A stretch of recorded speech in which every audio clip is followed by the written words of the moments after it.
Bienvenue sur Trajectoire au rayon X, le podcast qui décrypte les parcours de vie de personnalités qui marquent la radiologie, un podcast de la Société française de radiologie. Bonjour Adrienne Allanger, merci d'avoir accepté de prendre la parole au micro de Trajectoire au rayon X. Vous êtes radiologue à l'Institut Curie, spécialisée en imagerie de la femme et notamment en scénologie. Et vous êtes également écrivaine et avez publié plusieurs ouvrages que nous allons évoquer. Vous êtes née aux États-Unis de parents argentins et vivez à Paris depuis l'âge de 13 ans où vous avez suivi vos études de médecine. Au cours des 10 dernières années, vous avez publié 3 recueils de nouvelles, Ne respirez pas, Oui et non, Errance et autres nouvelles, ainsi qu'un roman, Aude. Vous explorez des thèmes en lien avec la médecine, mais également l'amour, l'art. Un parcours entre médecine et littérature qui nous intéresse beaucoup à Trajectoire au rayon X. Et merci de venir nous le raconter. Commençons donc par le début. Pouvez-vous revenir pour nous sur votre enfance internationale et sur ce qui vous a conduit sur les bancs de la faculté de médecine à Necker, à Paris? Je suis née aux États-Unis parce que mon père faisait un post-doctorat à Harvard, en fait.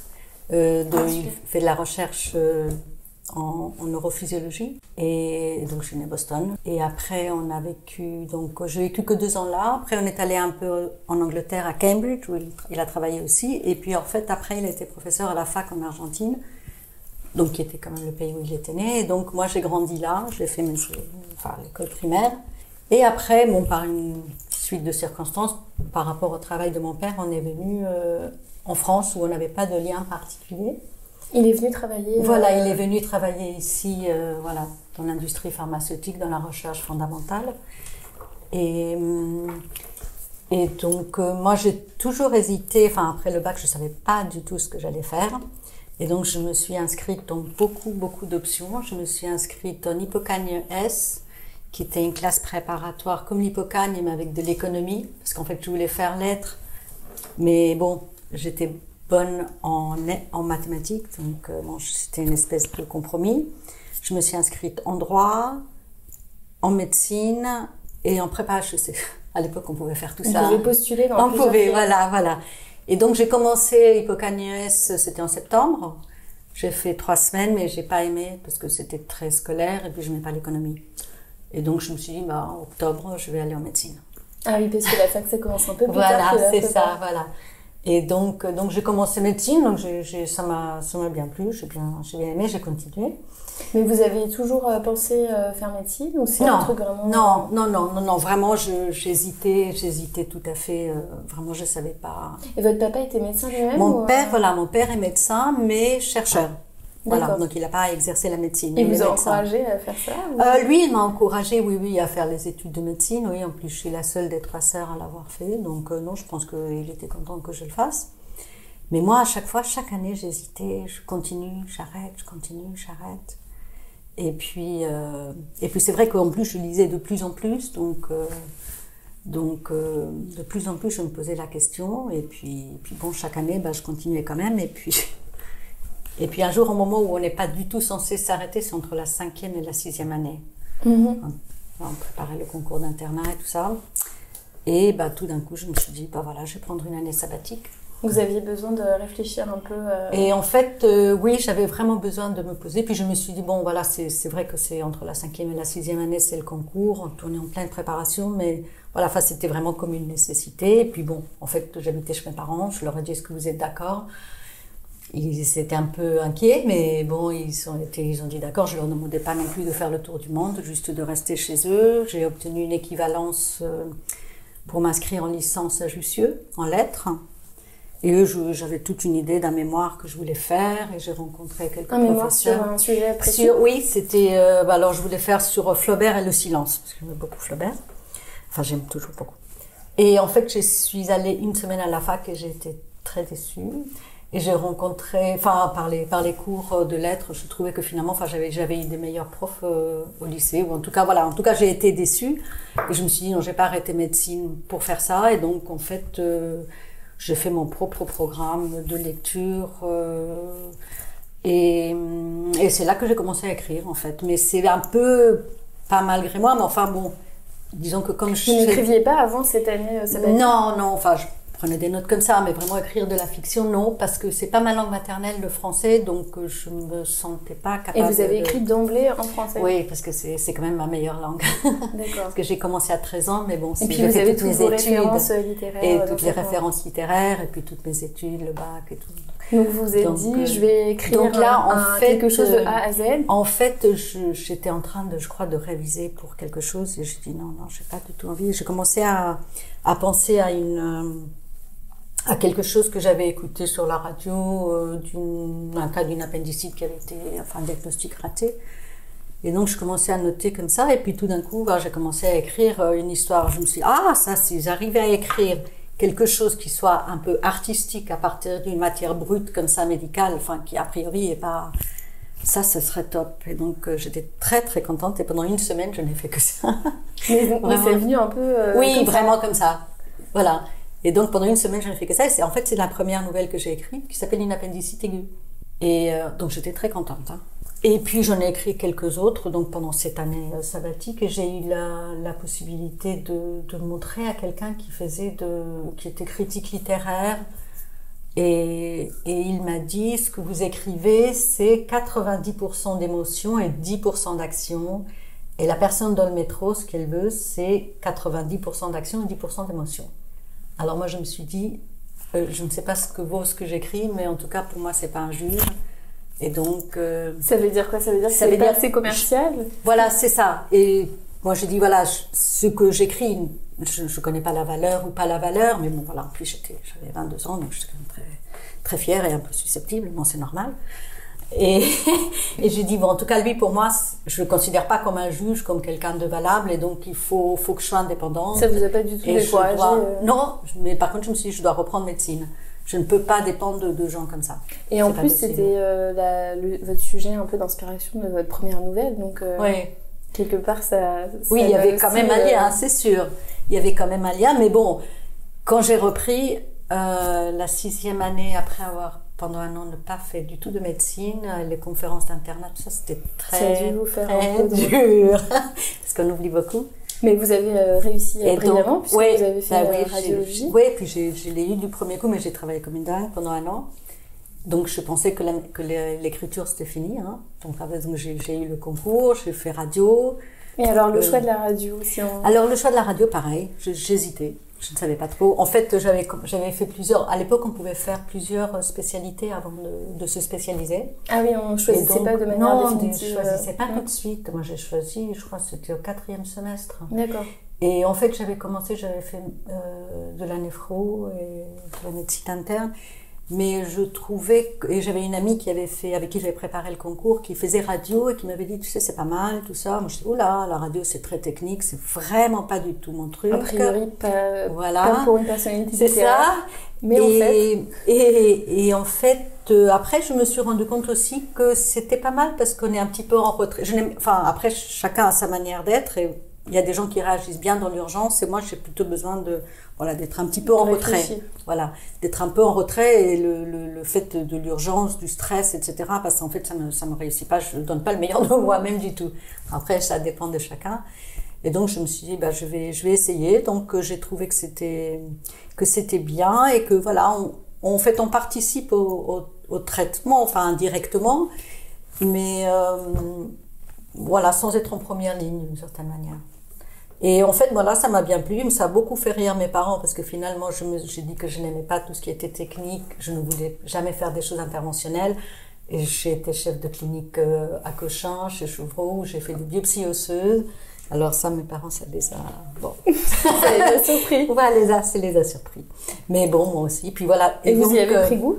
Oui, parce qu'en fait, même la médecine, voilà, à chaque fois, je disais, mais j'adore la littérature, mais bon, j'aimais bien quand même, parce que sinon, on peut pas étudier comme ça sans...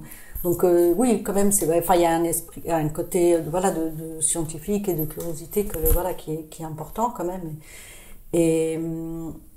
Et donc, donc je me suis dit, voilà, c'est fini pour la littérature, tant pis, je lirai, ou plus tard, je travaillerai à mi-temps, je sais tout. Et puis en fait, voilà, je me suis remise à écrire, mais quand même pas mal d'années après.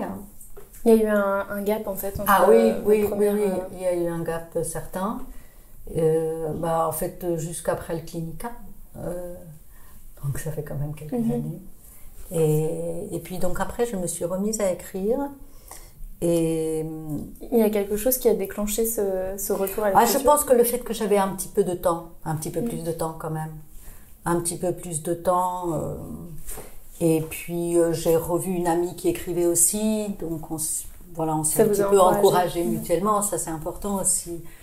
Et j'avais envoyé des nouvelles à des revues, parce que bon, ce qu'il y a, c'est qu'en France, les nouvelles, c'est pas très très apprécié, enfin c'est moins connu en fait que le roman. Et donc je me suis dit, il y a des revues canadiennes, ils ont le côté anglo-saxon d'aimer la nouvelle, mais c'est en français. Et j'avais envoyé une nouvelle, et puis un jour, surprise, il y a une nouvelle qui est acceptée, donc j'étais très contente. C'était une nouvelle récente ou ça datait de votre... Non, c'était une de celles que j'avais écrites en tout premier. Donc voilà, donc ça j'étais très contente, et puis... mais bon, il y a eu encore quand même pas mal d'années avant que je publie le premier recueil. J'ai publié comme ça dans des nouilles. En plus, c'est quelque chose en fait que j'ai quand même caché de la plupart de mes collègues. Le fait que j'écrivais, oui, je ne sais pas. Alors, si on revient à votre carrière de radiologue, donc vous avez dit que vous avez été chef de clinique à Cochin auprès de Monsieur Chevreau. Oui. Et la scénologie, l'oncologie, c'est quand même très particulier le domaine de l'onco en radio, parce qu'on prend quand même oui, tout à fait, c'est vrai, de plein fouet les diagnostics des patients. Comment en fait, vous êtes tombée là-dedans? L'avant-dernier stage d'internat, c'était à Curie Paris. Et donc, j'avais bien aimé, j'avais travaillé avec Madame Le Gall, donc qui était très spécialiste, et donc ça s'était bien passé, j'avais bien aimé, je trouvais que l'organisation était très bien, et bon, ça m'avait plu. Et en fait, pendant le clinica, Alain Chevreau m'avait encouragé à faire une demi-journée, de continuer à faire de la mammo, et donc j'avais continué à faire. Et puis après, en fait, j'ai travaillé dans un hôpital à Fontainebleau, parce que j'avais déménagé quelques années. Et puis on est revenu sur Paris, et donc quand j'ai vu qu'il y avait un poste qui se libérait, c'était René Hildin à l'époque, donc ça ne se libérait pas même, c'était quelqu'un qui était en disponibilité, je crois, à mi-temps. Donc je me suis dit, je vais essayer, parce que j'avais le souvenir de Curie Paris que j'avais bien aimé. Et puis j'ai commencé là, et puis en fait après je suis passée à plein temps. Après, j'ai décidé de passer tout récemment, il y a quelques mois, j'ai décidé de diminuer mon temps de travail. Et au moment où j'ai décidé de diminuer mon temps de travail, le chef de service a pris sa retraite, et une chose enchaîne l'autre, finalement, je l'ai remplacé. Donc, je il y a plein de temps. Il y a beaucoup de rebondissements. Et voilà, c'est des choses. Oui, voilà. Après, je pense que les choses, elles arrivent. Il y a une part de hasard aussi. Oui, il y a une part de hasard. Et donc l'oncologie, si on essaie un peu de faire le lien entre la littérature où on s'intéresse aux histoires et l'onco, qui est quand même je trouve une spécialité où l'individu est quand même au premier plan. Est-ce que ça vous a intéressé d'avoir ce lien particulier avec les patients dans des moments de leur vie difficiles? Oui, peut-être. Et puis aussi peut-être aussi le fait d'avoir l'impression de participer dans un processus de traitement de choses qui sont quand même peut-être pour lesquelles je me sentais un peu plus, je voyais un petit peu plus d'importance, ou en tout cas moi je le ressentais comme ça, que peut-être dans certains domaines d'ostéo-articulaire.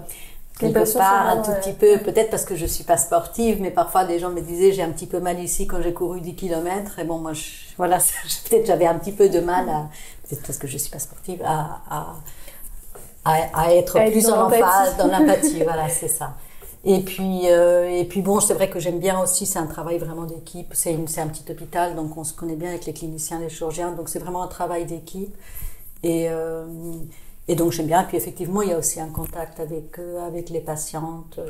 Et l'imagerie de la femme en particulier, c'est quelque chose qui vous a plu tout de suite, de s'occuper en fait de patientes féminines, malades. Oui. C'est quelque chose qui vous parle? Oui, non, mais j'ai bien aimé, oui, tout à fait. tout à fait. Et puis bon, j'ai gardé, enfin, à Curie, je m'occupe donc un peu donc, de la scéno, bien sûr, comme tout le monde. Et puis je fais aussi quand même la côté cancéro-osseux et parties molles. Donc les métastases osseuses et sarcome des parties molles, donc c'est un petit peu moi qui gère. Bon, donc aussi par rapport à l'expérience que j'ai à Cochin. Voilà, variété de pathologies. Oui. Et bon, je trouve que les gens sont tous, enfin la plupart sont motivés, donc c'est vrai que c'est un contexte de travail. C'est un environnement assez enveloppant pour le patient, avec des moyens peut-être moins dégradés qu'ailleurs. Oui, tout à fait. Un bon cadre de travail. Oui. Puis bon, on a accès sur l'ordinateur, et ça, je m'en souvenais, c'était déjà à l'époque où j'étais interne, à tous les dossiers, au compte-rendu en appart, au compte-rendu opératoire, etc. Donc ça, c'est très, très utile et très formateur aussi. La qualité du travail, de la prise en charge. Oui, tout à fait. Voilà. Et donc, vous avez caché à vos collègues votre double vie pendant longtemps? Pendant très longtemps, oui. Je sais pas pourquoi, parce que bon, il n'y a pas non plus la pudeur. Je sais pas, de la pudeur, et puis peut-être, je sais pas. Et puis, il se trouve que j'ai montré peut-être au psychiatre ou à la psychologue quelques écrits qui avaient rapport avec la cancéro, oui, parce que je travaillais un peu sur le cours avec les psychiatres sur l'annonce de cancer du sein, donc je leur avais montré, et donc ça leur a plu, et ils ont envoyé ils m'ont fait contacter la revue française de psycho-oncologie. D'accord. Et donc pendant quelques années, j'avais une rubrique Petites nouvelles du cancer. Ah. Et donc j'ai publié plusieurs nouvelles dans leur revue qui avaient rapport avec le cancer. Donc là déjà, c'était des histoires, de la fiction inspirée de la fiction, mais de la fiction, mais à partir de cas quand même qui n'avaient pas existé forcément, mais que j'avais inventé, mais bon, en rapport avec la cancérologie. Et donc là, j'ai fait mon coming out. Avec cet exercice un peu d'écriture, basé sur. Disons que du coup, j'ai montré effectivement les choses que j'avais écrites, et puis après, c'était en 2013, un petit peu aussi une suite.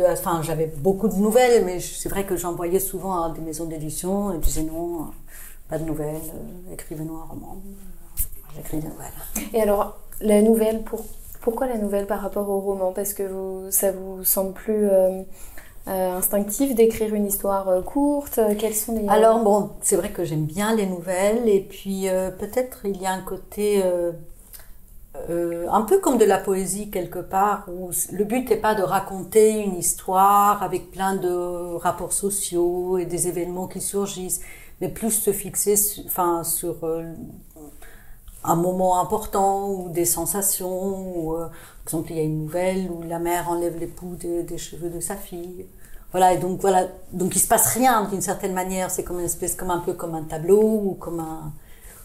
Donc ça j'aime bien, et puis aussi c'est vrai que on l'écrit plus rapidement. Donc quand on travaille, c'est bien. Et puis ça sort comme ça, honnêtement, c'est plus... il y a qu'un texte que j'ai développé, que j'ai fait plus long, qui était Aude, oui, sur une étudiante en médecine. Vous avez pensé à vous, j'imagine. Ah oui, là ça, toute la période des études m'est vraiment revenue, oui. Mais ça, c'est vrai que je pense qu'il y avait beaucoup de choses Et vous l'avez écrit comme ça, un petit peu comme une sorte d'œuvre autobiographique? Non, pas comme autobiographie, parce que j'ai fait... le personnage d'Aude est quand même assez différent de moi. En plus, elle a une histoire d'amour tout à fait harmonieuse, ce qui n'était pas du tout le cas quand j'étais en médecine, c'était un peu plus chaotique. Et puis elle, je l'ai fait aimer la peinture, donc avec un goût artistique, mais pour la peinture, donc moins intellectuelle, philo ou littérature. Mais aussi, mais bon, il y a bien sûr une étudiante en médecine qui a un peu une double vie. Tout à fait. Avec oui, mais bien sûr. Artiste. Et puis tout à fait, le regard. En fait, ce que je voulais faire aussi, c'était un peu la lutte entre le regard scientifique, d'analyse, et puis un peu un recul, et comment on peut voir les choses d'une autre manière, et un peu la difficulté entre ces deux choses-là, mais qu'elle vivait par exemple, quand elle allait en tant qu'externe dans les différents services. Puis bon, aussi le regard neuf qu'on pose comme ça quand on fait de la chirurgie, quand on arrive en onco, ou en radio d'ailleurs. Voilà. Et alors, la littérature, est-ce que vous l'utilisez un petit peu comme moyen d'analyser ce que vous vivez dans votre pratique clinique ou au contraire comme un moyen d'évasion pour parler d'autre chose ou les deux? Non, oui, je dirais les deux. Enfin, je pense que vraiment le côté littéraire, c'est debout sur les deux pieds. Mais ça se nourrit quand même, évidemment, de... Et puis, je pense que ça se nourrit, enfin, je veux dire, de l'expérience quotidienne aussi. Et puis, effectivement, il y a ce côté de se coltiner au réel aussi, hein, qui est, je pense, important, utile, et puis, et enrichissant. Et l'art, c'est aussi un domaine qui vous inspire? La peinture? Ah, ben oui, voilà, tout à fait. La peinture, la musique, la littérature. J'ai écrit aussi une nouvelle qui est un cours imaginaire de Nabokov sur une autre écrivaine. Donc, voilà, donc oui, non, j'adore aussi. Et sur le plan pratique, comment vous faites pour organiser votre temps pour pouvoir écrire? Est-ce que c'est organisé pas ou alors simple. c'est Non, en vacances quand vous avez le temps? Honnêtement, on peut pas dire que c'est organisé parce qu'en plus c'est aussi une question de voilà quand j'ai envie. Alors c'est vrai que souvent aussi je me rappelle de mes rêves et donc je note souvent des choses. Je me réveille au milieu de la nuit, je note des choses. Ouais. Un peu au quotidien? Voilà, oui, j'essaye. Voilà, au quotidien pas forcément, mais enfin j'essaye quand même d'avoir quelque chose d'un petit peu régulier. Et dès que j'ai du temps, je me mets dessus, je dis tiens, on va prendre ça et va essayer de l'écrire. Donc je me force quand même un petit peu, mais en même temps c'est les vacances, plutôt le soir, le week-end. Bon, j'ai plus d'enfants à la maison. Et donc oui, c'est plus le soir, le week-end. Puis bon, à chaque fois j'ai essayé de travailler un petit peu moins. Donc quand j'avais une journée de libre, voilà, j'essaye toujours de la garder pour lire ou pour écrire. Avec plus ou moins de succès. Quelque part, ça vous frustre de devoir aller à l'hôpital le matin et pas plein vous installer au café pour écrire? Oui, c'est sûr, plein de fois. Mais bon, en même temps, vous devez aller à votre vacation. C'est sûr. Mais bon, en même temps, c'est vrai que bon, j'avais travaillé un tout petit peu dans le privé. En cabinet, et je trouvais que le travail était plus répétitif. Hein. Enfin, voilà. Ouais. Et là, c'est vrai que bon, le travail qu'on fait là, c'est vraiment intéressant. Vous trouvez du sens dans ce que vous faites. C'est quand même donc je suis quand même contente. Puis on forme des internes. Et puis nous-mêmes, avec les RCP, avec les réunions, c'est une formation continue. Donc j'aime bien. Ça vous va bien de jouer sur les deux tableaux. Voilà, oui, finalement. Alors que j'ai toujours pensé que j'avais fait une erreur, mais ça, je voulais répondre à la fin. Mais finalement, votre métier de médecin, c'est aussi une partie que vous... Oui, c'est quand même une partie que j'aime, bien sûr. Oui, tout à fait. Non, c'est sûr. Comment vous avez réussi à vous faire éditer? Alors ça, c'était pas facile et c'était aussi du hasard. Parce que, donc, ce que j'entendais toujours, c'était maintenant les nouvelles, etc. Et donc, j'ai publié quand même dans différentes revues. Et là, j'avais un recueil de nouvelles. Mon compagnon m'avait dit, pourquoi pas tu groupes les nouvelles à thématique médicale. Moi, je pensais qu'elles étaient un peu trop dures pour être groupées. Mais il m'a dit, non, tu groupes. Et donc, en plus, j'ai trouvé le titre Ne respirez pas, donc j'aimais bien. Ouais. Et donc j'ai groupé et lui il connaissait un éditeur et il lui a montré et il a dit d'accord, on y va.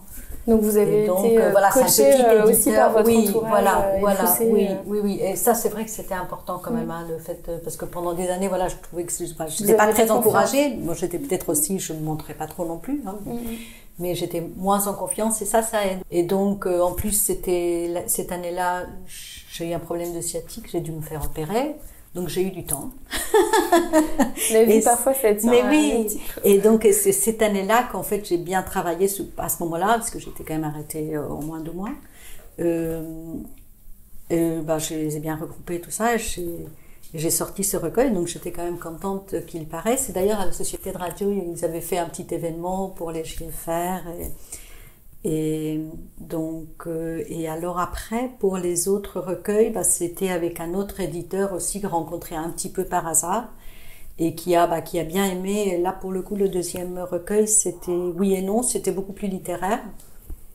Et ça lui a plu, donc bon, aussi un petit éditeur indépendant. Et vous l'avez démarché ou c'est comment ça s'est fait? Mais en fait, j'avoue que c'est mon compagnon qui l'a rencontré par hasard et qui lui a dit que j'écrivais des nouvelles et il a dit ah je veux bien les lire. Et donc, comme quoi, c'est vraiment important d'avoir dans son entourage des gens qui croient en nous. Qui y croient, oui, tout à fait. Surtout dans le domaine artistique Absolument. où l'ego est important, oui, on n'a pas forcément envie de s'exposer à des refus. Mais c'est ça, voilà, tout à fait. Et donc voilà, lui, ça lui a plu, et donc on a fait ce recueil. Et donc j'ai eu quand même quelques échos positifs, quelques articles, enfin bon, un petit peu, mais bon, en tout cas, et puis des gens du milieu littéraire qui ont aimé. Et donc ça vous a encouragé à continuer. Donc ça m'a encouragé, ça m'a beaucoup encouragé à continuer. Et j'ai écrit après, c'était et ce qui est bien aussi, c'est que j'allais écouter de temps en temps une dame qui est metteur en scène, qui s'appelle Michel Venard, qui est metteur en scène et qui est comédienne et qui s'est spécialisée un petit peu dans la lecture des nouvelles. D'accord. Et sur scène. Sur scène, oui, dans un petit théâtre à Paris. Elle lit une fois par mois, mais voilà, depuis des années. Et donc, je suis allée écouter, et c'est vrai que j'ai vraiment aimé. En plus, bon, comme j'aime les nouvelles, et puis bon, quand elle lit, ça le rend très, très vivant. Et donc, je lui ai dit, j'aimerais tellement que tu lises mes nouvelles. Et puis donc, je lui ai fait lire, et puis donc, on a fait elle a fait avec un autre comédien qui s'appelle Christian Feuchard-Nodin, ils ont fait un spectacle sur des nouvelles, donc une partie qui était parue et une autre qui n'était pas parue dans un théâtre qui s'appelle le théâtre du Faubourg Montmartre, qui est un petit théâtre à Paris, et c'était très bien. Une autre manière de faire vivre oui, tout à fait. Et donc et après pour Aude et pour les autres livres, j'ai continué avec cet éditeur. Et donc, on a fait aussi pour Aude, il y a eu comme un petit spectacle où j'ai participé. Elle m'a demandé de participer. Et puis après, pour Errance aussi, elle a fait une lecture. Et c'est vrai que c'est très bien parce que ça rend la chose très, très vivante quand on sait lire. Hein. Ce qui n'est pas du tout facile. Hein, parce que je suis allée à plein de lectures de gens qui écrivent eux-mêmes, et moi-même. Où l'auteur lit, mais waouh, on s'endort.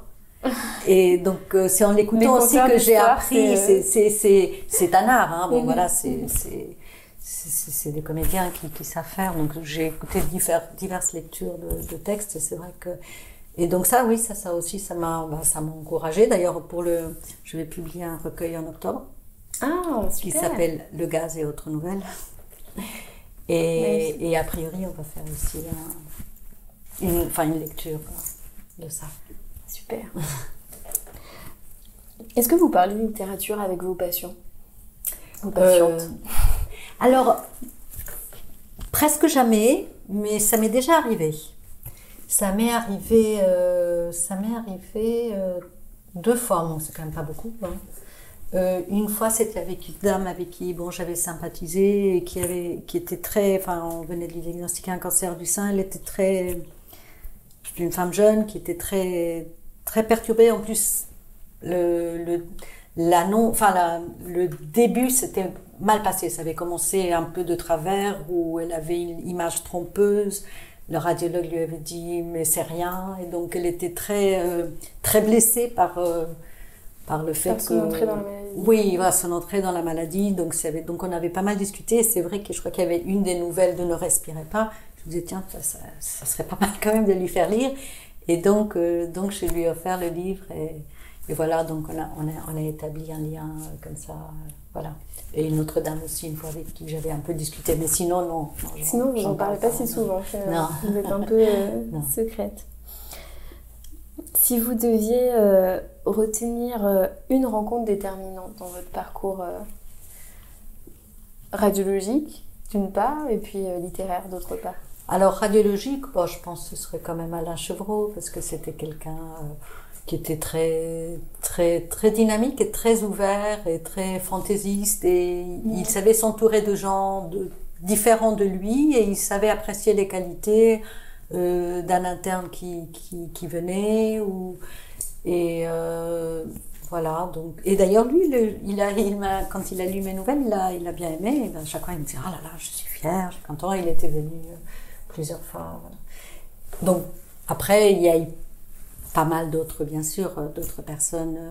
Et à Curie, là où je travaille, il y a beaucoup de gens. Je trouve que c'est agréable de travailler avec des gens comme ça qui sont motivés, qui sont consciencieux, qui sont. Voilà, ça c'est vrai, il y a beaucoup de personnes.